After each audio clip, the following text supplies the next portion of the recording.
전능하사 천지를 만드신 하나님 아버지를 내가 믿사오며 그 외아들 우리 주 예수 그리스도를 믿사오니 이는 성령으로 잉태하사 동정녀 마리아에게 나시고 본디오 빌라도에게 고난을 받으사 십자가에 못 박혀 죽으시고 장사한 지 사흘 만에 죽은 자 가운데서 다시 살아나시며 하늘에 오르사 전능하신 하나님 우편에 앉아 계시다가 천리로서 산자와 죽은 자를 심판하러 오시리라.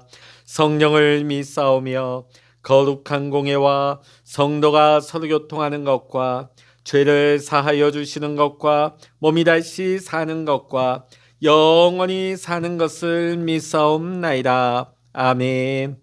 찬송가 85장입니다. 찬송 85장입니다.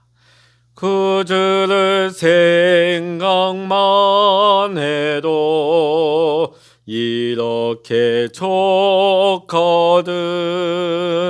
주 얼굴 배울 때에야 얼마나 좋으랴. 만민의 구주 예수의 귀하신 이름은 천지에 이른 이름 주 비할 데 없도다. 참에게 아는 자에게 소망이 되시고 구하고 찾는 자에게 기쁨이 되신다. 예수의 넓은 사랑을 어찌다 말하랴. 주 사랑받은 사람만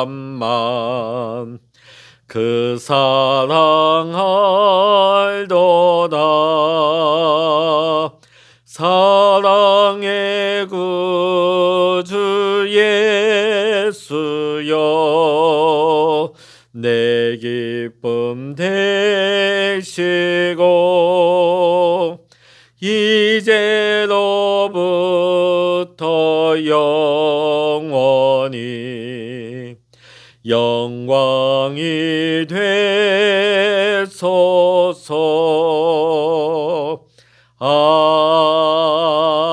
아멘. 아멘. 이 시간 우리에게 주시는 하나님의 말씀 누가복음 2장 21절로부터 40절까지 함께 보시겠습니다. 누가복음 2장 21절로부터 40절까지입니다. 같이 읽습니다. 할례할 8일이 되매 그 이름을 예수라 하니 곧 잉태하기 전에 천사가 일컬음 바라라. 모세의 법대로 정결 예식의 날이 차매 아기를 데리고 예루살렘에 올라가니 이는 주의 율법에 쓴 바 첫 해에 처음 난 자마다 주의 거룩한 자라 하리라 한 대로 아기를 주께 드리고 또 주의 율법에 말씀하신 대로 산비둘기 한 쌍이나 혹은 어린 집비둘기 둘로 제사하려 함이더라. 예루살렘에 시므온이라 하는 사람이 있으니 이 사람은 의롭고 경건하여 이스라엘의 위로를 기다리는 자라. 성령이 그 위에 계시더라. 그가 주의 그리스도를 보기 전에는 죽지 아니하리라 하는 성령의 지시를 받았더니 성령의 감동으로 성전에 들어가매 마침 부모가 율법의 관례대로 행하고자 하여 그 아기 예수를 데리고 오는지라. 시몬이 아기를 안고 하나님을 찬송하여 이르되 주제여 이제는 말씀하신 대로 종을 평안히 놓아 주시는도다. 내 눈이 주의 구원을 보았사오니 이는 만민 앞에 예비하신 것이요 이방을 비추는 빛이요 주의 백성 이스라엘의 영광이니이다 하니 그의 부모가 그에 대한 말들을 놀랍게 여기더라. 시몬이 그들에게 축복하고 그의 어머니 마리아에게 말하여 이르되 보라, 이는 이스라엘 중 많은 사람을 패하거나 흥하게 하며 비방을 받는 표적이 되기 위하여 세움을 받았고 또 칼이 내 마음을 찌르듯 하리니 이는 여러 사람의 마음의 생각을 드러내려 함이니라 하더라. 또 아셀 지파 바누엘의 딸 안나라 하는 선지자가 있어 나이가 매우 많았더라. 그가 결혼한 후 7해 동안 남편과 함께 살다가 과부가 되고 84세가 되었더라. 이 사람이 성전을 떠나지 아니하고 주야로 금식하며 기도함으로 섬기더니 마침 이때에 나와서 하나님께 감사하고 예루살렘의 속량을 바라는 모든 사람에게 그에 대하여 말하니라. 주의 율법을 따라 모든 일을 마치고 갈릴리로 돌아가 본 동네 나사렛에 이르니라. 아기가 자라며 강하여지고 지혜가 충만하며 하나님의 은혜가 그의 위에 있더라. 아멘. 할렐루야. 오늘도 이 아침 함께 기도하시는 우리 사랑하는 모든 믿음의 성도 여러분과 여러분의 가정과 여러분의 생업의 현장 위에 오늘도 하나님의 크신 은혜와 평강의 축복이 오늘 이 시간 여러분 모두와 함께 하시기를 주의 이름으로 간절히 축원합니다. 예수님의 영유아기 시절 모습이 성경에는 자세히 기록되어 있지 않습니다. 그나마 누가복음에 마리아와 요셉이 아기 예수님과 함께 겪은 여러 가지 몇 가지 사건들이 짧게 기록되어 있습니다.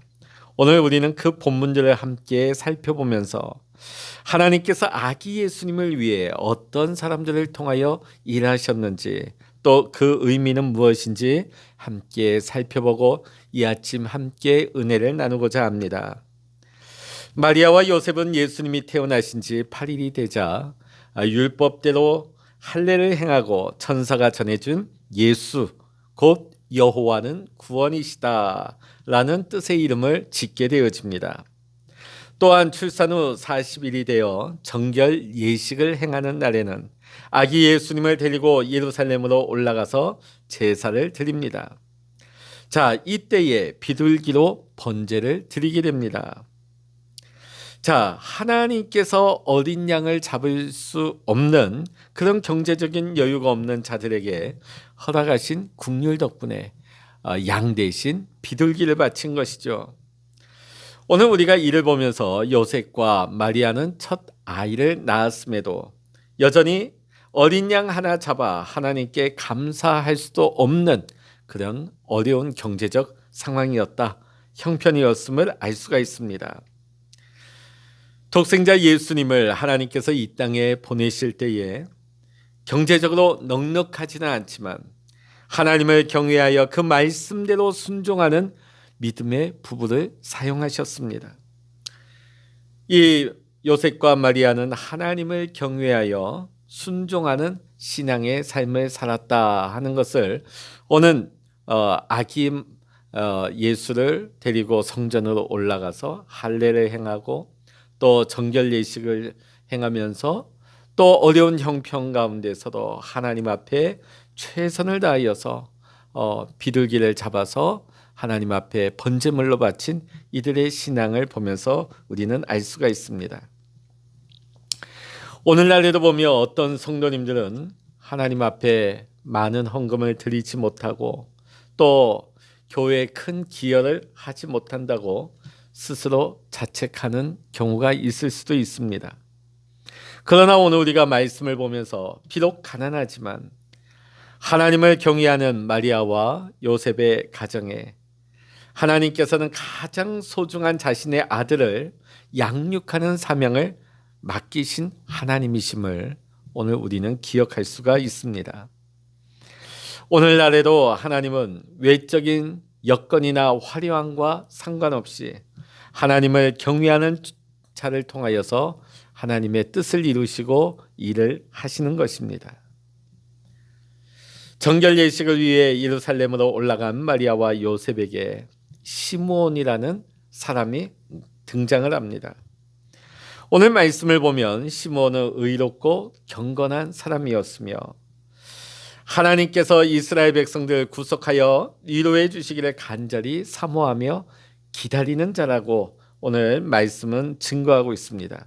특히 시므온은 성령이 충만한 사람이라고 증거하죠. 특히 오늘 본문 말씀에 시므온에 대한 설명 중에 성령이 그 위에 계시더라, 성령의 지시를 받았더니 성령의 감동으로 성전으로 들어가매 라는 표현들이 나옵니다. 우리가 이것을 보면서 시므온이 얼마나 성령의 인도하신 가운데 하나님의 뜻 가운데 살았는지를 알 수 있는 대목이죠.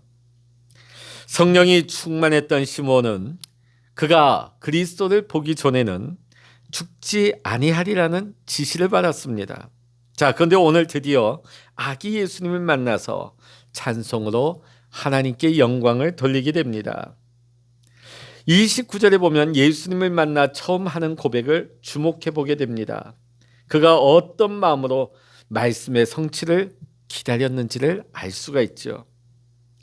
사실 시므온은 그가 죽기 전에 메시아를 보게 하시겠다는 하나님의 말씀 때문에 그는 일평생 살아가는 동안에 우연히 마주치는 한 사람 한 사람 허투루 보지 않고 행여나 자신이 메시아를 보고 있지는 않나 늘 긴장하며 살아왔을 것이 분명해 보입니다.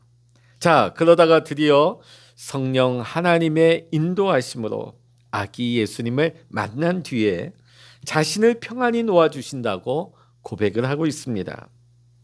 이는 사명을 완수한 자만 느낄 수 있는 홀가분함과 평안이라 말할 수 있을 것입니다. 어떻게 보면 아기 예수님을 만난 시므온은 이제 죽음의 문턱 앞에 더 가까이 가게 되었는지도 모르겠습니다. 그러나 그것보다도 자신이 죽기 전에 하나님이 자신에게 허락하신 사명을 감당했다는 사실에 시므온은 더 안도하고 있는 것입니다.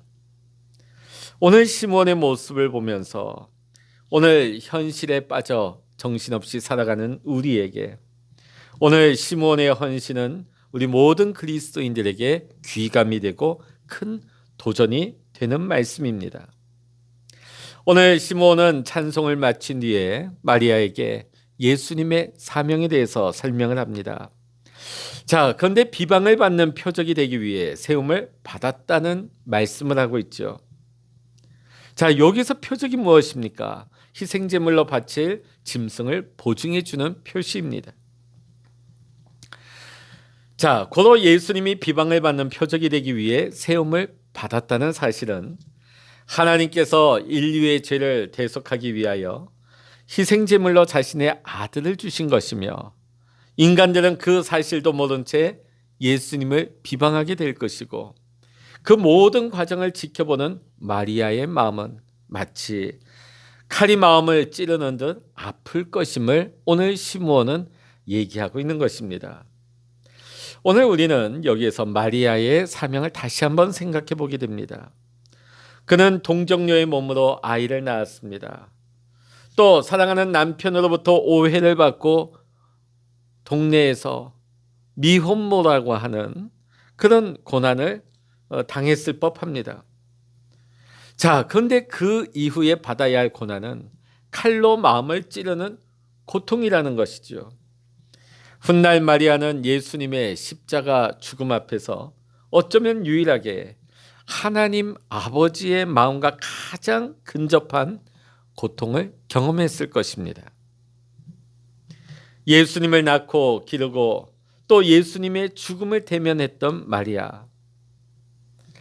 오늘 이 시대에 우리 부모된 우리에게 하나님께서 우리를 자녀들을 향하여서 우리가 어떻게 그 자녀를 대해야 되는지를 보여주는 말씀이라 할 것입니다. 하나님께서 나에게 맡겨주신 자녀를 하나님께서 쓰시고자 하실 때 때로는 우리가 자녀의 앞길에 방해자가 될 수 있다는 것입니다. 아니, 내 자녀는 안 됩니다. 제가 어떻게 키웠는지 아십니까, 하나님? 이는 하나님의 뜻보다도 자녀를 향한 내 개인의 욕심이 더 크게 작용하기 때문입니다. 부모로서 이 시대를 살아가고 있는 우리 그리스도인들에게 오늘 본문 속의 마리아는 가장 사랑하는 자녀조차 하나님의 것으로, 또한 자녀를 위탁받은 청지기로서의 바른 자세가 무엇인지를 우리에게 고민하게 합니다.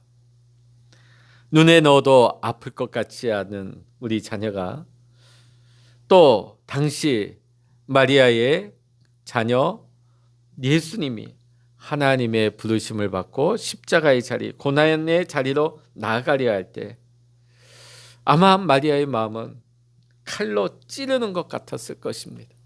오늘 우리도 마찬가지일 거예요. 자녀가 하나님의 부르심을 받아 그 어려운 길을 가려 한다면 부모로서의 마음은 찢어지는 것이죠. 자, 그 다음에 시므온이 찬송과 예언의 말씀을 전하는 사이 안나라는 선지자가 그곳에 나와 예수님을 만나게 됩니다. 자, 오늘 안나의 설명을 보면 그 인생이 참 예측할 수 없는 궤적의 삶을 살아왔음을 알 수가 있습니다. 안나는 남편과 결혼 후에 7년 만에 남편이 죽게 되어집니다. 자, 아마 이 사별의 아픔은 안나에게 큰 상실의 아픔이 고통이 되었을 것이 분명합니다. 자, 그런데 안나는 그 아픔을 하나님을 향한 신앙으로 승화시킵니다. 그는 84세까지 성전을 떠나지 않고 주야로 금식하며 기도함으로 섬겼다고 오늘 말씀은 우리에게 증거하고 있습니다. 안나는 남편의 그 빈자리를 하늘의 소망으로 채웠을 것입니다. 그리고 그녀는 평생을 성전에서 금식하며 기도하다가 부활의 소망 되신 예수님을 두 눈으로 목도하며 아기 예수님이 예루살렘의 속량을 이루실 메시아 되심을 고백하고 증거하게 되었습니다. 오늘 우리 신앙생활하는 우리 성도님들 가운데에서도 안나와 같은 아픔을 가진 성도님들이 간혹 있습니다. 그건 견디기가 힘들죠. 원망도 나오고 울음이 주체할 수가 없습니다. 그러나 오늘 우리 믿음의 성도님들 저는 위로하고 격려합니다. 오늘 안나를 버리지 않으시고 끝까지 안나를 지켜주시고 아기 예수님을 만나게 해주셨던 우리 하나님께서 오늘 우리 성도님들 그 아픔의 자리에서 함께 하심을 신뢰하시기를 바랍니다. 오늘 여러분의 아픔이 변하여 소망이 되고 여러분의 소망이 헛되이 사라지지 아니하며 반드시 영원한 하나님 나라의 만남으로 이어질 것을 믿으시기를 바랍니다. 이어서 39절과 40절에 예수님의 성장에 대해서 말씀하고 있습니다. 예수님께서 자라시며 강하여지고 지혜가 충만하고 하나님의 은혜가 그 위에 있었다. 이 말씀은 육체적, 정신적, 영적 성장이 골고루 건강하게 이루어지고 있었다는 것을 의미하고 있습니다. 오늘 마리아와 요셉이 부모로서 수고함으로 기꺼이 대가를 지불했음을 알 수가 있습니다. 오늘 마리아와 요셉은 어려운 여건과 환경이었습니다. 여러 가지 부족함이 많은 환경이었습니다. 그럼에도 불구하고 예수님의 성장을 위해 육체적, 정신적, 영적인 필요를 채워주려 최선을 다했던 것입니다. 오늘 우리 모든 부모님들도 자녀의 성장을 위해 마리아와 요셉처럼 최선을 다하실 것입니다. 또한 최선을 다하셨을 것입니다. 그런데 우리가 잊고 있는 한 가지가 있습니다. 그것은 바로 하나님의 은혜입니다. 우리가 부모로서 자녀가 지적으로 성장하고 육체적인 아름다움과 힘이 세지는 것을 보면서 우리는 기뻐하죠. 기쁨을 누립니다. 자, 이는 하나님께서 우리 부모에게 주신 큰 선물입니다. 그러나 우리가 그 과정 속에서 자녀의 성장이 내 힘으로만 이루어진 것처럼 여겨서는 안 될 것입니다. 우리 자녀가 무탈하게 잘 자라고 있습니까? 하나님께서 잘 보살펴 주셨기 때문입니다. 또한 그 반대의 경우에도 우리에게는 동일한 믿음의 고백이 필요합니다. 때로는 내 기대와 다르게, 때로는 내 마음을 상하게 하는 것 같고 아프게 하는 것 같다 할지라도 우리가 결코 낙심하지 말아야 할 것은 하나님께서 우리와 함께 우리 사랑하는 자녀를 함께 보살피고 계심을 믿으시기를 바랍니다. 오늘 여러분, 우리 그리스도인의 가정은 전능하신 하나님과 함께 자녀를 키우는 공동 육아임을 기억하시기 바랍니다. 그리고 날마다 하나님께 감사하며 믿음으로 나가시기를 바랍니다. 오늘 우리는 아기 예수님을 이 땅에 보내시고 기르시고 메시아 되심을 확증하기 위해서 하나님께서 사용하신 4명의 사람들을 이 아침 함께 살펴보았습니다. 자신의 죽음보다 사명 감당한 것을 더 중요하게 여기며 아기 예수님을 만나 증거했던 시므온, 남편을 잃어버린 아픔을 하늘 소망으로 채우며 금식과 기도의 자리로 나아가며 생명의 주로 오신 예수님이 메시아 되심을 증거했던 안나, 또 가난한 환경 가운데서도 메시아로 보내주신 아들을 건강하게 키우기 위해 헌신했던 요셉, 그렇게 애지중지 키웠던 아들이 사람들의 비방 속에서 십자가에 달려 죽는 모습을 지켜보았던, 그러면서도 하나님의 손에 온전히 아들을 맡겼던 마리아, 모두 다 하나님 앞에 귀한 사명자로서의 믿음의 경주를 완주한 4명입니다. 사랑하는 성도 여러분, 이제 우리 차례입니다. 우리는 복음 증거의 사명을 가진 그리스도인입니다. 또 삶의 아픔을 소망의 노래로 승화시킬 기도자입니다. 또 하나님께 받은 귀한 자녀를 사명자로 키울 믿음의 부모입니다. 우리는 하나님께 이러한 부르심을 받은 사람들입니다. 이 사명을 오늘도 감당하기 위해 기꺼이 내 자신을 낮추고 섬김의 자리로 나아갈 수 있는 우리 모든 믿음의 성도님들 되시기를 주의 이름으로 간절히 축원합니다. 기도하시겠습니다. 할렐루야. 하나님 아버지, 오늘 누가복음의 말씀을 통하여서 평범한 사람들의 일상 가운데서도 기적을 이루어 가시는 놀라운 하나님의 일들을 목도하게 하시니 감사를 드립니다. 늙어서 죽음을 앞둔 한 노인을 통해서도, 남편을 사별하고 슬픔에 잠겼던 한 여인을 통해서도, 가난하여 새끼 양 한 마리조차 주님께 드릴 수 없었던 가난한 부모를 통해서도 우리 하나님은 일하셨습니다. 오늘 우리의 삶 속에도 동일한 기적이 일어날 수 있음을 우리는 믿습니다. 우리의 나이와 우리의 아픔, 또 우리의 가난도 우리가 주께 받은 사명을 결코 막을 수 없음을 기억하게 하시고, 오늘 하나님께서 내게 맡겨주신 사명을 위해 믿음으로 오늘도 달려갈 수 있는 우리 모두가 될 수 있도록 주여 우리에게 믿음의 힘을 더하여 주옵소서. 이 모든 말씀 우리 주 예수 그리스도의 이름으로 간절히 기도하옵나이다. 아멘. 찬양하라 내 영혼아, 찬양하라 내 영혼아, 내 속에 있는 것들아 다 찬양하라.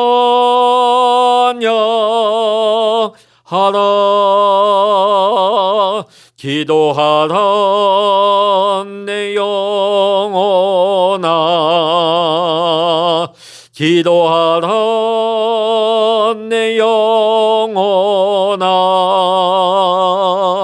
내 속에 있는 것들아 다 기도하라.